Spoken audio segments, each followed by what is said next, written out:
friends, my name is Grayson, this is Darren, this is Gilbert, and this is Michael.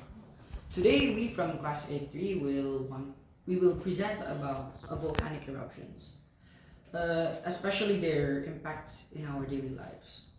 Here is the sections. We will be dividing this into 4 sections: the general information, how does a volcano erupt, and studies regarding a volcanic eruption, as well as the impacts of it. So, first section, Michael will explain. So, general information about the volcano is that a volcano is an opening that's in a planet or moon crust through which molten rock. You know that molten with water can actually turn into a rock, so that's why they call it a molten rock. And gases trapped under the surface erupt, often forming a hill or a mountain. Volcanoes can be classified as active, extinct, and dormant. Examples: dormant is like Mauna, Hawaii. Extinct is like Ben Nevis and Scotland. And active is like Volcán del Fuego, Guatemala. Parts of volcano, there's actually 2 parts of volcano in here. So, crater. What is crater? Crater is a summit built around the vent, and magma chamber is an underground molten rock source. So there is more part of the volcanoes that's in the volcano, of course, and it's a vent and cone. So vent is a main opening for a volcano eruption if no one were to occur. Cone is a mountain built by eruption or outer shell of the volcano. So after this, we will now see how will a volcano erupt. We actually want to know how a volcano erupts because this is a natural disaster. We would like to know the mechanism of it. And Gilbert will explain. Now I will explain how a volcano is eruption. Volcano eruption is there is like magma formation. It's like deep within the earth. High temperatures and pressure because rocks to melt and from magma. And there is a pressure building. Gas dissolved in the magma like water vapor and carbon dioxide increase the internal pressure as the magma rises. And then I will tell you about crust cracking. If the pressure becomes too great, it cracks a sounding rock. And then there is eruption magma. Now, cold lava when it reaches the surface, and gas are forced out through the volcano vent in an explosive of eruption. Now I'll tell you how deep is the earth and how is the rock slowly melt become a magma. Deep with the earth is so hot that some rock slowly melt and become a thick flowing substance called magma. Since it's lighter than the solid rock around it, magma rises and collects in magma chamber, and eventually some of the magma push through vents and fissure to the earth's surface. Okay, so now I will explain types of volcanic eruptions. So first, we have the basic one. It's like the most common eruption, which is volcanic eruption. So a volcanic eruption occurs when a magma rises to the surface and erupts through a vent in the Earth's crust. There are a lot of types of volcano eruptions, and they can be classified based on the type of the magma that's in. Okay, so the second one is volcanic eruptions. Volcanic eruptions are moderately explosive but intermittent, producing moderate ash columns. These eruptions are more likely to more explosive than the strombolian ones. which I will explain later. And sometimes they destroy parts of the volcanic edifices. Volcanic eruptions are propelled by exhalation of violet volatiles in magma beneath a solid plug of lava. They may also have a pre-magmatic component.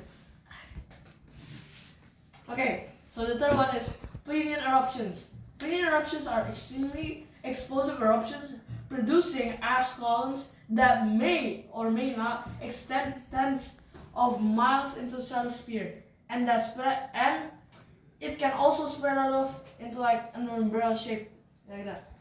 And those large eruptions produce widespread deposit of fallen ash, and the eruptions may also collapse due to the density to form thick pyroclastic flows, and they also may trigger lahars and composite volcanoes.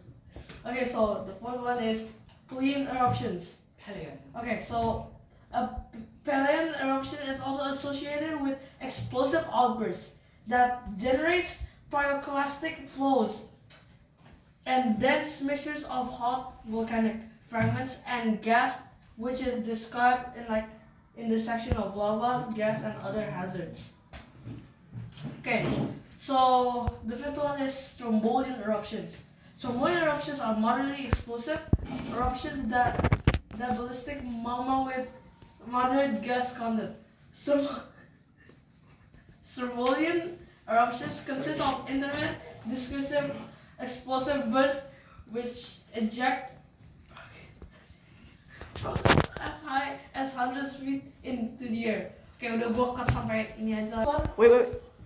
Okay, so the sixth one is Hawaiian eruptions. So Hawaiian eruptions are like non-explosive eruptions.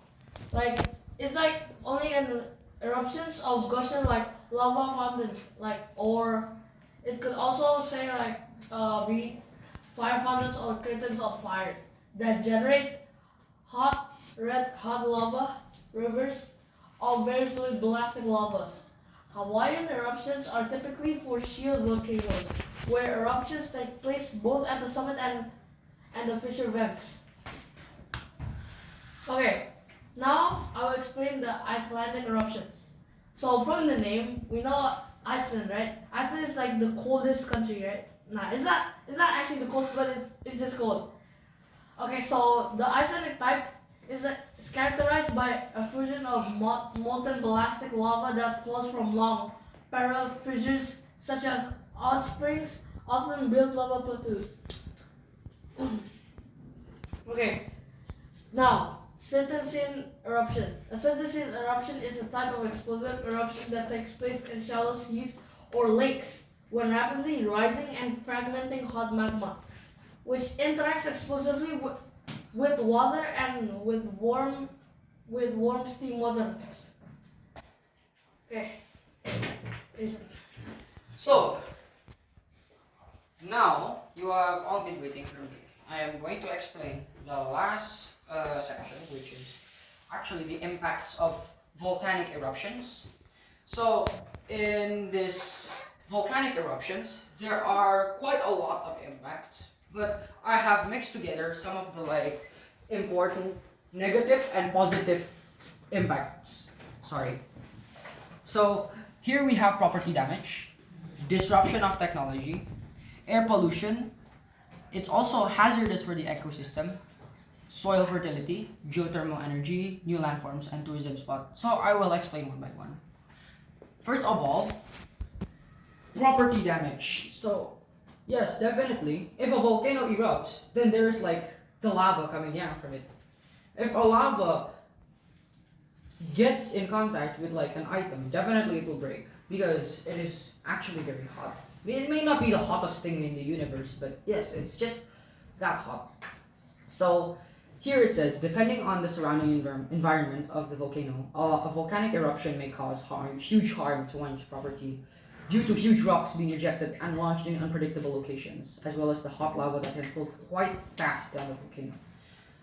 One more thing that I forgot to mention is that volcanoes eject huge rocks, which are quite big, and they may be various in sizes. They may be as big as a bookshelf, as big as a car, and many more. So they might eject unpredictably from the volcano, depending on the situation. And next, you can see here we have the disruption of technology. So ash can enter and disrupt the functioning of machinery found in power supply, water supply, sewage treatment, and communication facilities. So the point is, the ash fall, it can disrupt technology, which, yes, power supply can be disrupted by the ash, which, yes, the functions will deteriorate, and then the water supply will also deteriorate, because water supply can be from like many things through the water. It can be powered by the windmills or a water windmill or many things. And it can also inhibit road and rail traffic and damage vehicles. What does this mean? The ash, it basically, I'm pretty sure this is irrelevant. I'm sorry, but I also believe that through the ash fall, the ash can hinder one's view, so driving will be completely hard. And the next slide, we have air pollution. This is actually quite self-explanatory, but I will just explain it again for you. Volcanoes eject not only lava and rocks, but also hazardous chemicals such as sulfur dioxide and carbon dioxide. Definitely, this might render the oxygen in that place like nearly unbreathable. Not nearly unbreathable, but I guess the proper term for it is very, very toxic. So usually if we inhale this, our lungs can be infected, like how a nicotine affects lungs. Okay, that's just a reference. And next we have the fourth one, which is hazardous for ecosystems. Carbon dioxide and fluorine gases that can be toxic to humans can collect in volcanic ash. The resulting ash fall, it can lead to crop failure, animal death, and deformity, and human illnesses. So, carbon dioxide and fluorine, it definitely will affect the air that humans breathe. And the particles, it can be either very hot, and it can also scratch human skin. And I forgot that if you inhale large amounts of ash, it might pile up in your respiratory system, and it can cause you to suffocate to death. So definitely, please be more careful on your vacations, just in case. And next, we have soil fertility. This is now more of the, what I might say, the more beneficial things you can get from a volcano. First of all, volcanic ash is actually not just rich in hazardous chemicals. It can be rich in nutrients, because definitely volcanoes stretch down very long into the Earth's core. That is definitely true. And not only that, on the way up, the lava can also bring up as well the nutrients, like the minerals from Earth, the vitamins and all that. So, for example, the volcanic soils of the Hawaiian Islands have been known to produce highly productive agricultural land. That is why whenever you see stuff in Hawaii, it is very beautiful, and it makes a very romantic tourist spot. Tourism is also another factor, but which I will explain later. So, geothermal energy. Before I get to the tourist part, volcanic activity can produce geothermal energy, which can be harnessed for electricity generation and heating. This can provide a clean, sustainable source of energy in areas with volcanic activity. So the point is, volcanic activity, the heat, it can produce energy to power up a generator. That is the point. So it can be harnessed for electricity generation for your houses, for your lights, probably for charging your electric car if you have one, and even charging your phone. It can charge your phone for days, in fact. The new landforms, next slide. The new landforms, it can create new landforms because ash, it can pile up, and the rocks can also pile up to create mountains and hills. So it may have negative impacts, but it's very good for animals' habitats, and it can support new life. And finally, before I finish this all, is the tourism spot. So volcanoes and their associated features, such as hot springs, geysers, and lava fields, can be popular tourist attractions. It can bring economic benefits to local communities. So of course, because people want to see volcanoes, because most of us, we live in cities. So definitely we would want to see something interesting for healing, mental healing. And it can bring a lot of benefits for the locals who live there. Like, there are a lot of villages that are under a volcano, so definitely. So, we have finally reached the near end of the presentation. Volcanic eruptions can be powerful and destructive, but also beautiful and awe-inspiring. They remind us of the power in nature and our smallness in the face of it. We should know that volcanic eruptions, even though they can be very powerful and destructive, they're also beautiful because it can help with our daily life by fertilizing the soil and also powering up our daily devices. And finally, we're done.